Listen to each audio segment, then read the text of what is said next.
કાર્યક્રમમાં ઘણું બધું માર્ગદર્શન વાલીઓ અને વિદ્યાર્થીઓને મળ્યું.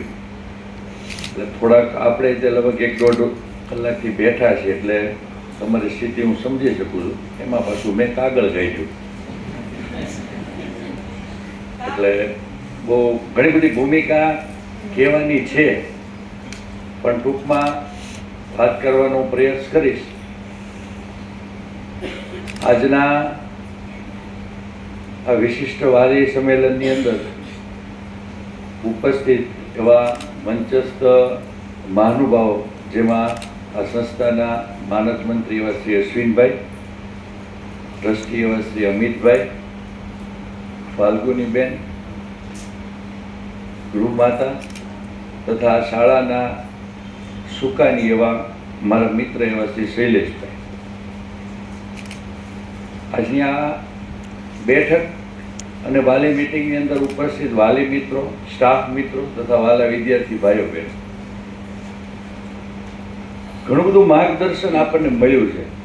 અને ખાસ તો સૌપ્રથમ તો આ વિશિષ્ટ કાર્યક્રમમાં વિદ્યાર્થીઓને પ્રોત્સાહિત કરવાનો જે મને આ સંસ્થાએ મોકો આપ્યો એ બદલ હું પહેલાં તો હૃદયપૂર્વક સંસ્થાનો આભારી છું. વાલી મિટિંગ છે એટલે વાલીને સંબોધીને વાત કરવાની સૂચના મને શૈલેષભાઈ આપેલી છે, પણ ખાસ વિદ્યાર્થીઓની સિદ્ધિને અહીંયા જે વિડીયો જોયો એટલે થોડુંક વિદ્યાર્થીઓને કહેવાનું મને મન થશે કે ઈશ્વર દરેક જીવને એક ચોક્કસ વિશેષતા આપે છે. પૃથ્વી ઉપર આવીએ ત્યારે દરેક વ્યક્તિ છે એ યુનિક છે. વૈજ્ઞાનિક સાબિતી આપણે જોઈએ તો આપણી આંખની કીકી છે, આપણા ફિંગરપ્રિન્ટ્સ છે, એ દુનિયામાં કોઈ બે જોડવા ભાઈ બહેન હશે કે જોડવા ભાઈઓ કે બહેનો હશે તો એમની આ વસ્તુ છે એ અલગ હશે, યુનિક હશે. મહત્વની વસ્તુ એ છે કે એ વસ્તુને આપણે ઓળખીએ. બધાને જાણતું એક ઉદાહરણ આપું, સચિન તેંડુલકર. સચિન તેંડુલકર અત્યારે આપણે 10મા અને 12માના વિદ્યાર્થીઓને પ્રોત્સાહિત કર્યા, પણ સચિન તેંડુલકર છે એ 10મામાં નાપાસ થયેલો. આજે કોઈ એને પૂછે કે ભાઈ 10મામાં તમારે કેટલા ટકા આવ્યા હતા? આજે આખી દુનિયા સચિન તેંડુલકરને ફાધર ઓફ ક્રિકેટ કહે છે અને એનું સન્માન કરે છે, ભારતની આખા દુનિયામાં. અને જે સચિન તેંડુલકર 10મામાં નાપાસ થયેલો, ફેલ થયેલો, એ સચિન તેંડુલકરનો મહારાષ્ટ્ર એજ્યુકેશન બોર્ડની જે 10માની પાઠ્યપુસ્તક છે અંગ્રેજી, એની અંદર સચિન તેંડુલકરનો પાઠ આવે છે. એટલે આપણે આ વસ્તુ જોવાની કે આપણી જે યુનિકનેસ છે, આપણી જે વિશેષતા છે, એ આપણે છે એ ગોતવાની છે અને એની ઉપર કામ કરવાનું છે.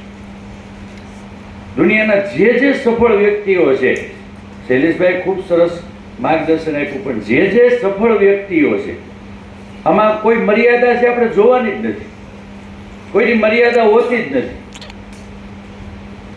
મહત્વની વસ્તુ છે કે આપણે આપણી યુનિક વસ્તુ છે એને ગોતીએ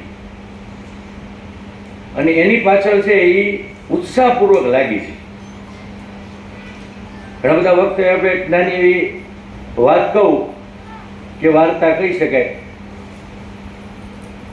એક વિદ્યાર્થી, અહીં જે વિદ્યાર્થી ભાઈઓ બહેનો બેઠેલા છે, એવો જ એક ખૂબ હોશિયાર અને તેજસ્વી વિદ્યાર્થી હતો અને એને ધૂન લાગી કે ભાઈ મારે છે, પ્રાચીન સમયની વાત છે, કે મારે છે ઈશ્વરને મેળવવું છે, બીજું કાંઈ નહીં. એટલે ગુરુકુળની શોધમાં નીકળ્યું. ખાસ આ સંસ્થાની અંદર મેં આવીને જાણ્યું તો શૈલેષભાઈ મારા જૂના મિત્ર છે. 20 થી 22 જિલ્લાઓમાંથી વિદ્યાર્થીઓ અહીં આવે છે. વાલીએ કીધું હું કચ્છથી આવ્યો છું. એટલે એ પ્રાચીન સમયમાં જે અલગ અલગ ગુરુકુળો ચાલતા તેમાં વિદ્યાર્થીએ છે એ ભલે અલગ અલગ ગુરુકુળમાં ગયો, ઘણા બધા એવા ગુરુઓ છે એને મળ્યો. અતિ તેજસ્વી તો અહીંયા બેઠેલા ભાઈઓ બહેનોની જેમ કે ભાઈ મારે છે ઈશ્વરને મેળવવા છે, એ માટે જે કરવું પડે એ મને કહો, તાત્કાલિક કહો, જે કાંઈ મારે કરવું પડે મારા લેવલે વિદ્યાર્થી, એમાં હું કચાશ નહીં છોડું. અને ફરતા ફરતા એક ગુરુ બીજા આશ્રમ જતા જાય. અમુક સમય પછી એને અસંતોષ થાય કે અહીંયા કદાચ મને આ પ્રાપ્તિ નહીં થાય, એટલે બીજો ગુરુકુળમાં જાય. પછી થોડોક સમય પછી પાછું આવે, કારણ કે અતિશય તેજસ્વી વિદ્યાર્થી હોય એને રિઝલ્ટ તરત જોતું હોય, મહેનત કરવા માટે તૈયાર. ને આવા જ એક આશ્રમમાં એ જાય છે, ગુરુને કહે છે. એટલે ગુરુ કે વાંધો નહીં, અત્યારે હું તેમ જે રીતના કહું છું એ રીતના તું અભ્યાસ કર, અને યોગ્ય સમય આવશે એટલે હું તને કહીશ. અભ્યાસ શરૂ થયો. બીજા જે વિદ્યાર્થીઓ હતા એની કરતાં એનું પરફોર્મન્સ છે એ ખૂબ સારું.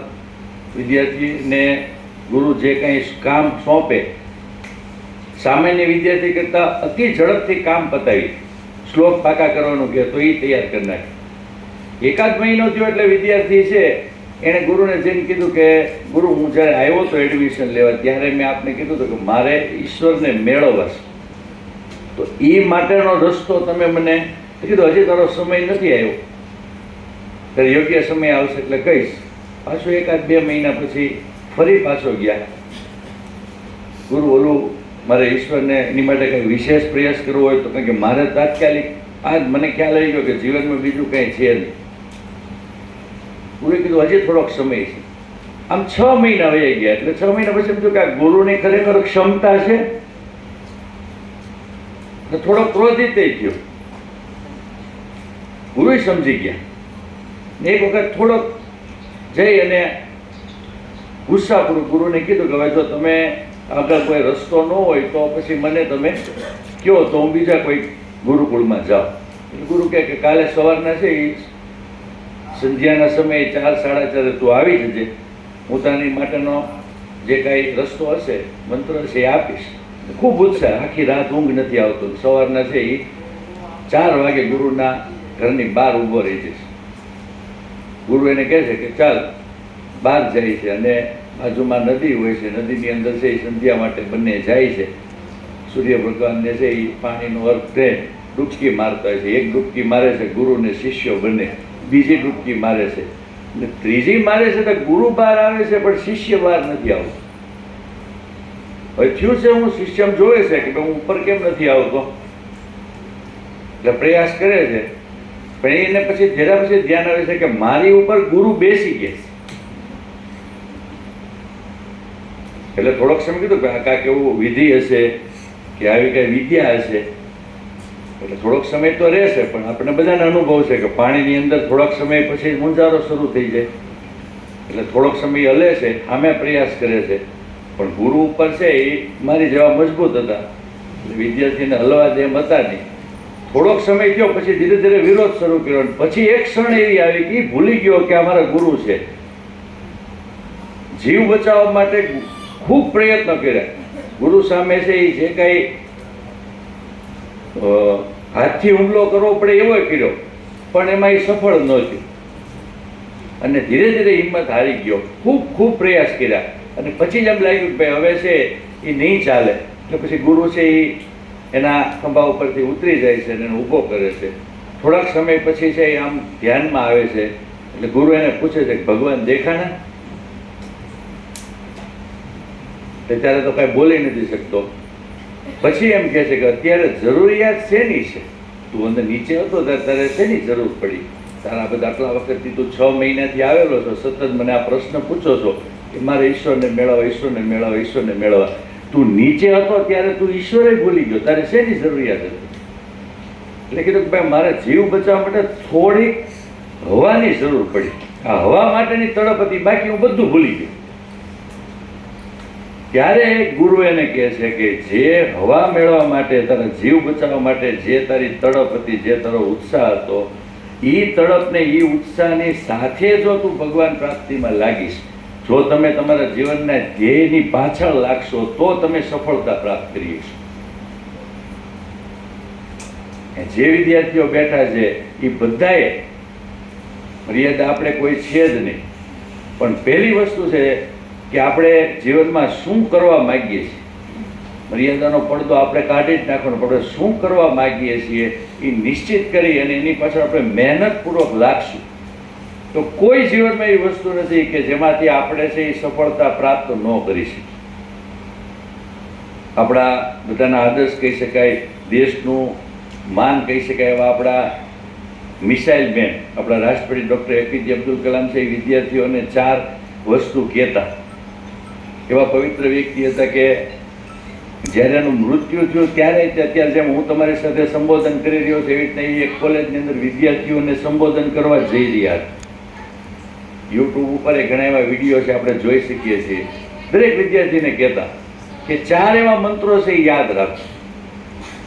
પહેલું છે ગ્રેટ એમ, તમારું મકસદ છે હંમેશા ઊંચું રાખો, નીચું ન જુઓ. બીજું છે એક્વાયર્ડ નોલેજ, તમારી જાતને સતત પૂછો કે I will continuous acquired knowledge. સતત કાંઈક ને કાંઈક મેળવતા રહ્યો. આમને બેઠા રહેશું, આળસ કરશું, મોબાઈલ જોશું તો સફળતા નહીં મળે.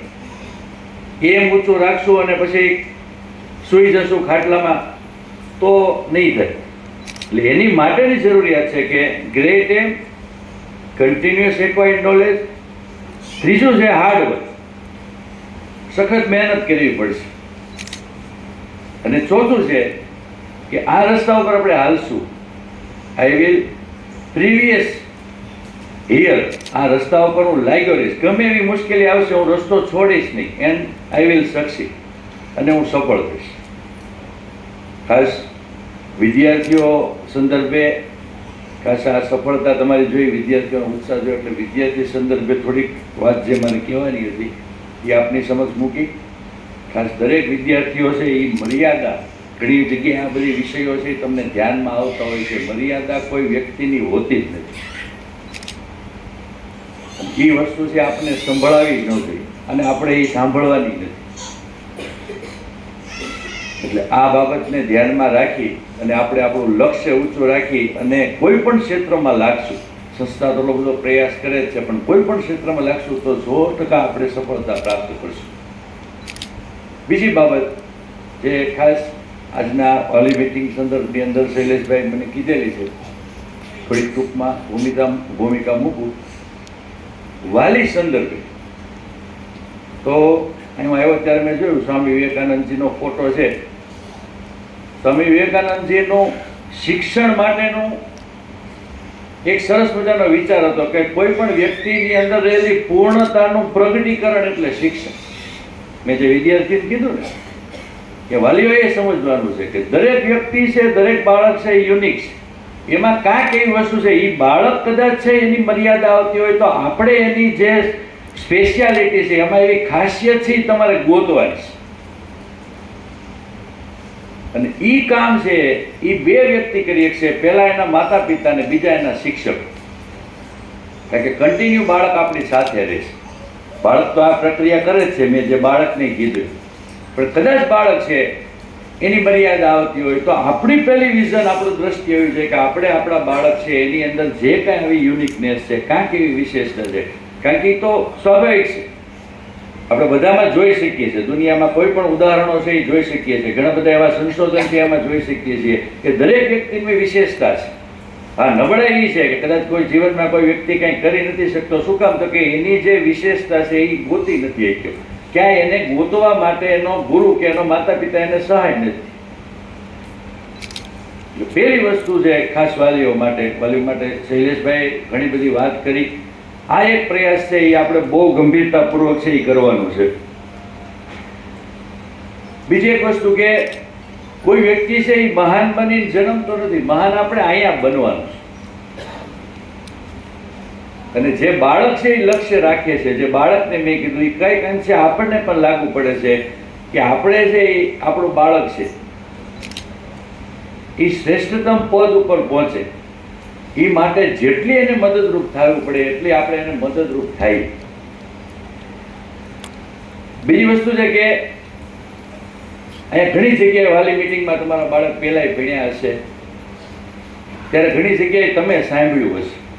તો વિદ્યાર્થીઓ વચ્ચે મારા વિષય ન કહેવાય, પણ આજે થોડીક મર્યાદા છે એટલે હું તમને કહું છું કે તમારા બાળકને સામાન્ય બાળક ન સમજો. સાહેબે વાત કરી શૈલેષભાઈ એમ કે આપણું બાળક સામાન્ય નથી. રામાયણની અંદર છે વિશ્વામિત્ર છે એ દશરથ આગળ જાય છે અને દશરથને એમ કહે છે કે ભાઈ મારે છે રામ ને લક્ષ્મણની જરૂર છે, કારણ કે અમે ઋષિઓ યજ્ઞ કરીએ છીએ ત્યારે રાક્ષસો છે એ યજ્ઞને છે એ ભંગ કરવા માટે અમને મુશ્કેલી ઊભી કરે છે. એટલે મારે આ છે એ તારા બે પુત્રો રામ ને લક્ષ્મણ છે એ જરૂર છે. અને ત્યારે દશરથ એને કહે છે કે ભાઈ તમારી એટલી મુશ્કેલી છે તો હું તમારી હારે આવું, મારી છે એ શક્તિશાળી સેના મોકલું, મારા શક્તિશાળી યોદ્ધા મોકલું. રામ લક્ષ્મણ તો હજી બાળક છે, પણ વિશ્વામિત્રને વિશ્વાસ હતો કે નહીં, રામ લક્ષ્મણ બાળક નથી, રામ લક્ષ્મણની શું ક્ષમતા છે એ વિશ્વામિત્રને ખબર હતી. એટલે આપણે કોઈ દિવસ છે એ બ્રહ્મા નો રહીને આપણા બાળકને અંડર એસ્ટિમેટ ન કરીએ કે ભાઈ મારું બાળક છે એ સામાન્ય છે, મારું બાળક છે એ મર્યાદાવાળું છે. આવા ઘણા દુનિયામાં ઉદાહરણો છે. આપણે વાત કરીએ ને તો એકલા ઉદાહરણો પર આપણે કલાકો સુધી બોલી શકીએ એમ છીએ. દુનિયાનો એક એવો બાળક કે જે બાળક છે એ 5મું 6ઠું ભણતો એવો હતો, ત્યારે એના આચાર્યએ એના માતાને બોલાવીને કહે છે કે તમારું બાળક છે એ પ્રશ્નો બહુ પૂછે છે અને અમે શિક્ષણ સાથે સંકળાયેલા છીએ, એટલે અમને એવું લાગે છે કે સામાન્ય બાળકમાં હોય એની કરતાં તમારા બાળકની અંદર આઈક્યુ લેવલ અને બુદ્ધિ ક્ષમતા ઓછી છે. સાદી ને સરળ ભાષામાં કહીએ તો તમારું બાળક છે એ મંદ બુદ્ધિ જેવું લાગે છે. એટલે અમારી એક મર્યાદા છે, અમારી સાથે બીજા બાળકોય ભણે છે, એટલે અમે આ બાળકને છે એ ભણાવી નહીં શકીએ. તમે આ બાળકને લઈ જાઓ બીજી કોઈ સ્કૂલમાં લઈ જાઓ, અમારી સ્કૂલમાં એની માટે જગ્યા નથી. એ બાળકને એની માતા છે એ લાવે છે અને એની માતા છે એને પછી કોઈ સ્કૂલમાં દાખલ નથી કરતી અને એની માતા જ એને પ્રશિક્ષણ આપવાનું શરૂ કરી દે. બાળક જિજ્ઞાસાવાળો છે, ઉત્સાહી છે. મેં હમણાં દશરથની વાત કરી ને, માતાને ખબર હતી કે ભાઈ મારું બાળકને ભલે શિક્ષક નથી ઓળખી કે હું ઓળખું છું, મારું બાળક મન બુદ્ધિ નથી, મારું બાળક જિજ્ઞાસુ છે. શિક્ષકની કે શાળાના સંસ્થાની કેપેસિટી નથી કે મારા બાળક છે એને ઓળખીએ કે મારા બાળકની પ્રતિભાનો ઉપયોગ કરી શકે. અને એને જે બાળક પ્રશ્ન કરતો ગયો એની સામે એને પુસ્તકો એની માતા જે કંઈ એની માતાથી એક માતા એને આપતા ગયા અને વર્ષો પછી આખા દુનિયાને લાઇટથી પ્રજ્વલિત કરે એવો મહાન વૈજ્ઞાનિક થોમસ આલ્વા એડિસન છે ને એ દુનિયાને મળ્યો. આ એક જે બાળકને કાઢેલો એની માતા એની પ્રતિભા છે, એટલે વાલીઓનો રોલ અહીંયા શું છે એ આપણને આ ઉદાહરણ પરથી ખ્યાલ આવે. બીજું કે અતિશય તોફાની બાળક અને એને તોફાનને કારણે ધોરણ 8માંથી જેમ આની જેમ જ તે શાળામાંથી કાઢવામાં આવેલો અને છેલ્લા 2 વર્ષને બાદ કરતા છેલ્લા 8-10 વર્ષથી દુનિયાનો સૌથી પૈસાદાર વ્યક્તિ હોય અને સૌથી વધુ દુનિયામાં દાન કરતો વ્યક્તિ હોય બિલ ગેટ્સ. વાત કરી ને આઈટી સાહેબે આપણી સંસ્થામાં શરૂ થાય છે, એને જેને કોમ્પ્યુટરનું પ્રદાન આપે એને 8મામાંથી સ્કૂલમાંથી કાઢી નાખેલો, પણ એની માતા પિતા યોગ્ય માર્ગદર્શકો દ્વારા એને યોગ્ય દિશા આપવાનું કામ છે એ શિક્ષકોએ અને વાલીઓએ કર્યું. અને ત્યારે આવી પ્રતિભાશાળી વ્યક્તિ છે આપણને મળી. એક એવો બાળક હતો કે સ્કૂલમાં જતો હતો, અભ્યાસ કરતો હતો, ભણતો હતો, પણ ધાર્યું પરિણામ નહોતું મળતું, પણ યોગ્ય રીતે એને માર્ગદર્શન મળ્યું.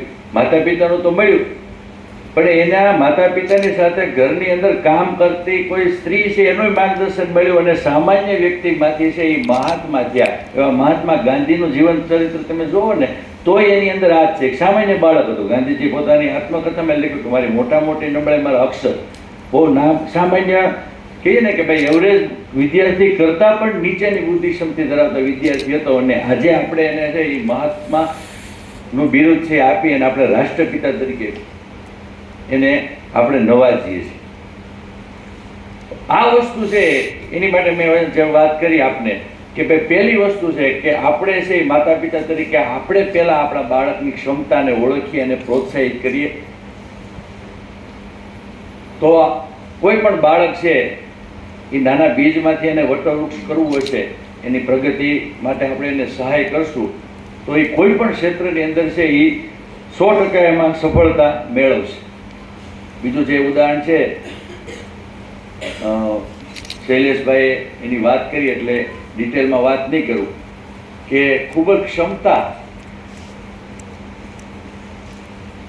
સાથે છે એ બાળક જન્મેલું, ઘણી બધી એની શારીરિક મર્યાદાઓ હતી. રાજકોટનું ઉદાહરણ આપ્યું, નામ બાળકનું હતું ઉત્તમ,